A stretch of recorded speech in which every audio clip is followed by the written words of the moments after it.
The distress beacon had been transmitting for 73 cycles when the Caltherian Council finally intercepted it. The message was simple, desperate, and heartbreaking.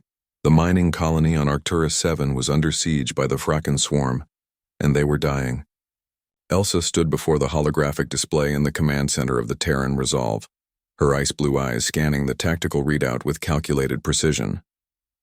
The colony's population had dropped from 12,000 to just under 3,000 in a matter of weeks. The Fracken were efficient killers, insectoid nightmares that stripped worlds clean of organic matter.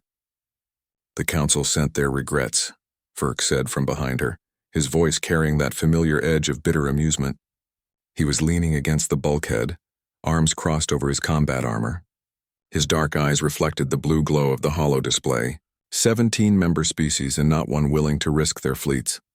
They called it strategically inadvisable, Elsa replied, her jaw tightening. The Fracken are too entrenched.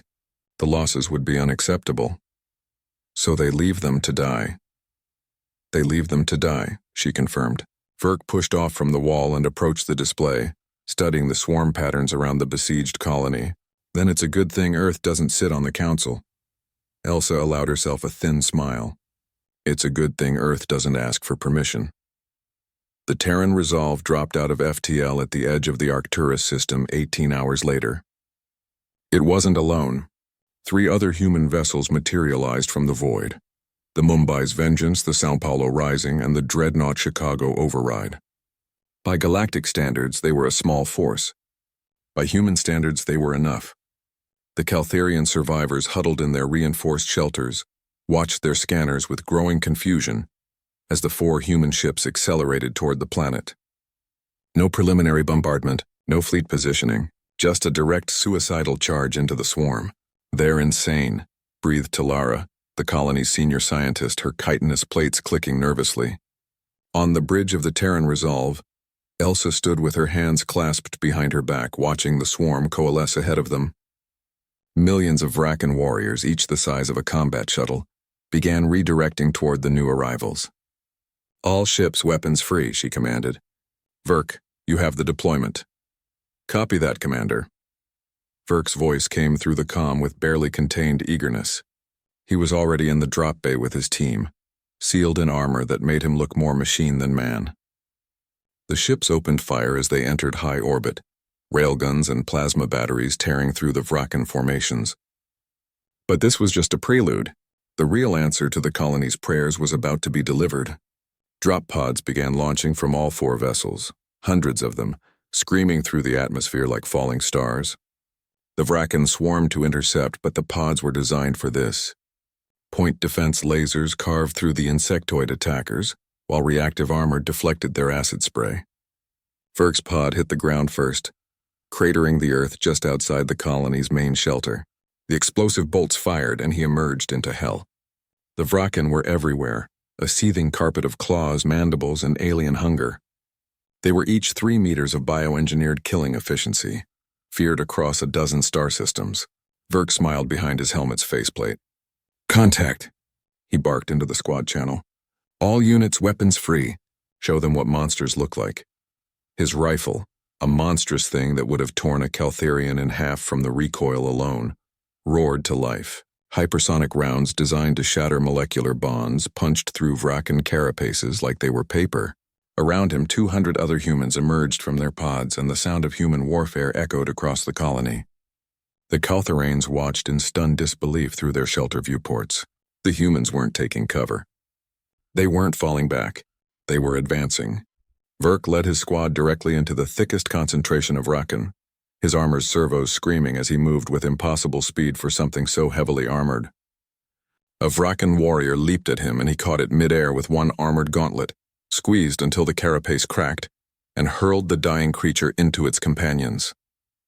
These things destroyed 7 colony worlds, someone said over the squad channel.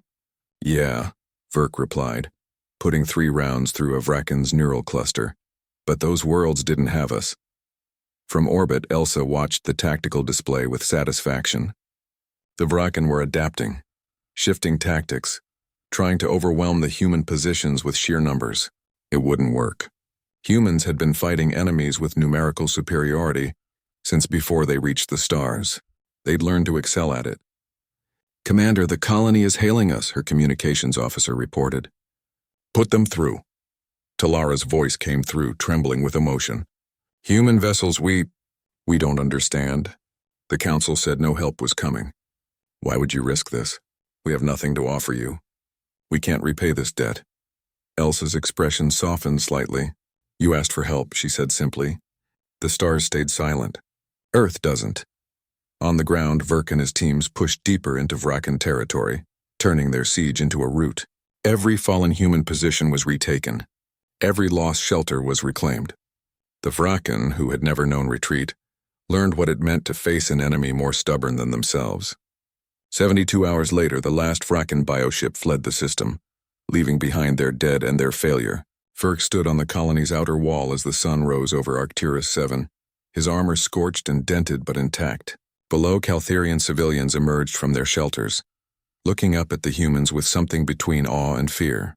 Elsa's voice came through his calm. "The council is lodging a formal complaint. Something about reckless disregard for approved engagement protocols." Verk laughed, removing his helmet to feel the alien sun on his face. "Let them complain. Let the whole galaxy know. When someone calls for help and the stars stay silent. Earth sends monsters," Elsa finished. "The best kind," Verk agreed, watching the grateful colonists approach. "The kind that answer." The legend spread quickly through the galactic community after that. When civilizations faced extinction and the council debated and the stars remained silent, there was one species that would come. One species that treated impossible odds as an invitation rather than a warning. Humanity didn't ask if the fight was winnable. They asked if it was worth fighting. And if the answer was yes, they sent their monsters. The grateful kind,